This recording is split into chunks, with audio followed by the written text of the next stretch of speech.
dan Freemasonry punya program. Target mereka 2022, tahun 2022, jumlah populasi manusia di muka bumi ini sudah berhasil mereka batasi, tahu tidak, di angka berapa persen? Ini program mereka yang sangat menakutkan, tapi Allah Maha Pengasih Maha Penyayang, Allah bongkar sehingga jadi ketahuan.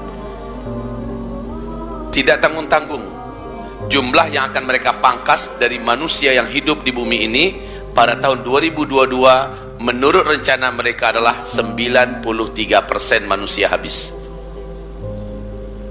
Berarti yang boleh hidup siapa? Cuma 7%. 7% itu siapa? Orang-orang pilihan mereka. Sekarang orang-orang sudah mulai mereka sortir, sudah mereka tentukan si fulan dengan keluarganya. Itu pun ada di antara keluarganya yang nggak lulus. Si fulan, si fulan, si fulan, si fulan. Yang lainnya program mereka akan dihabisi. Melalui apa mereka menghabisi? Melalui pertama food. Hati-hati, dengarkan ini baik-baik.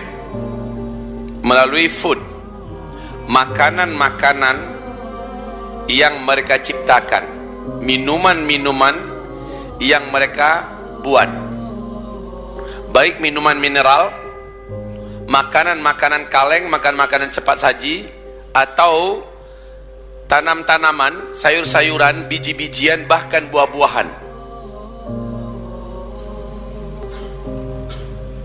Kita dengar dengan genetika modification, ya, GMO.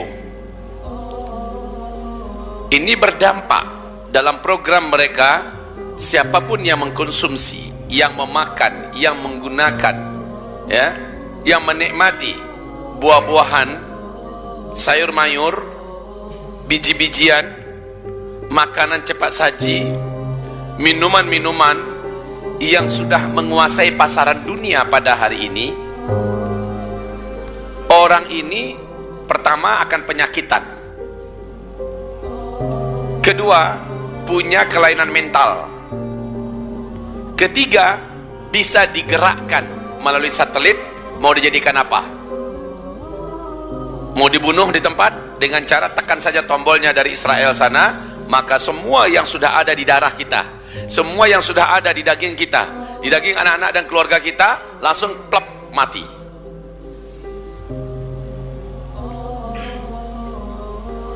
Luar biasa yang mereka lakukan kepada kita, dan ini kepada umat manusia. Mereka nggak pilih-pilih ya, Muslim saja, tidak. Pokoknya dalam program The New World Order, program mereka yang boleh mengisi dunia ke depan hanyalah orang-orang mereka saja. Kalaupun ada orang-orang di luar mereka yang mempunyai loyalitas untuk mereka, hanya kalangan tokoh-tokoh dan keluarga pedagang-pedagang sukses dunia, para pemimpin-pemimpin yang memberikan sembah sujud mereka kepada Zionis internasional. Jadi melalui makanan. Negara manapun di muka bumi ini sekarang sudah berhasil mereka masuki, apalagi Indonesia yang sangat rapuh. Sekarang coba lihat Indonesia, apa saja diimpor. Apa saja diimpor. Yang paling vital, beras. Kurang apa sawah ladang kita di Indonesia ini? Impor. Gula impor. Garam impor. Kedelai impor. Bawang impor. Jagung impor. Kayaknya kita ini bukan apa-apa di negeri sendiri, semua serba diimpor. Ada yang ngaku di Pekanbaru, dia punya mat muslim. Apa katanya? Sekarang kita ingin mencari beras yang asli, dicocok tanami oleh pribumi. Ternyata dibatasi tidak boleh lebih dari 1 ton, bahkan hanya sampai di angka 600 kilogram saja boleh dibeli. Ini akan dibeli oleh lapisan masyarakat luas kepada muslimat ini. Ditanya kepada toko-toko pribumi lainnya juga sama, sangat dibatasi. Tapi siapa yang mau beli beras impor, berapa mau dikasih? Ini akan berakibat kepada apa? Terpaksa kita mengkonsumsi. Ini dulu yang masalah, bukan masalahnya ini impor atau tidak, tetapi masalahnya sekarang bukan hanya mematikan ekonomi pribumi kita, para petani dan sebagainya. Di dalam beras-beras impor ini kita wajib curiga besar.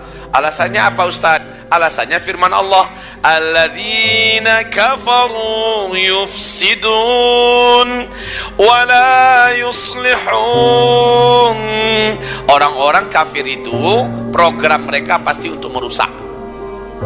Wa la yuslihun, mereka tidak mungkin melakukan kebaikan. Ini Allah yang membantah.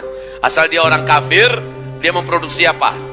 Kita wajib curiga. Sufyan Ats-Tsauri mengatakan kalau orang kafir melakukan sesuatu, apakah sesuatu itu biasa atau terkesan agak baik sedikit, kamu wajib mendatangkan 1000 lebih alasan untuk berburuk sangka kepadanya. Kata siapa tadi? Kalau orang kafir yang melakukan sesuatu dan itu umpamanya dianggap sesuatu kebaikan, wajib curiga.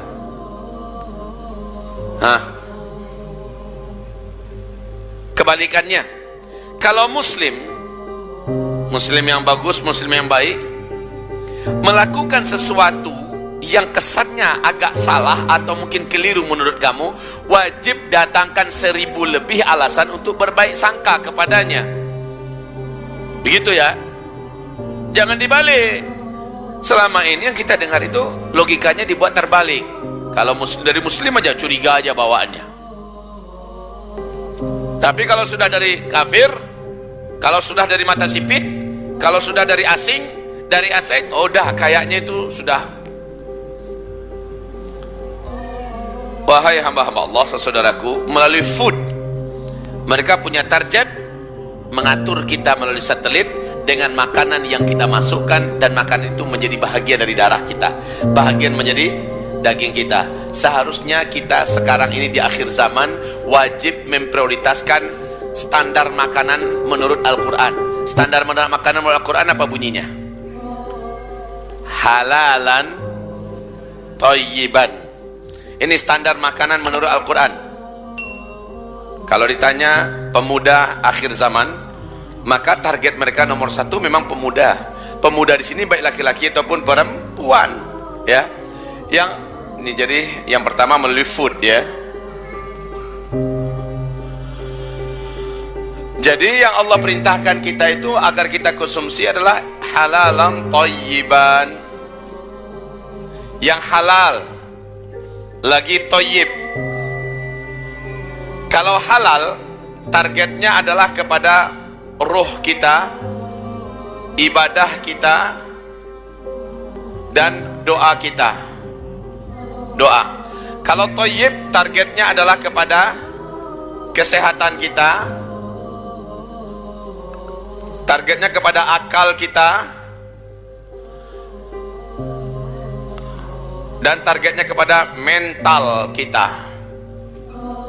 Baik, tahu tidak, makanan-makanan yang punya kandungan GMO, buah-buahan, sayur-sayuran, bahkan ikan-ikan yang bukan ikan laut ya, yang masih agak steril sekarang ini adalah ikan-ikan laut, ikan-ikan tambak ya, ikan tambak, ikan kolam yang sudah mengandalkan pelet, apalagi lele yang rata-rata dipelihara dan dikasih pelet, ayam yang sifatnya unggas rata-rata mengandalkan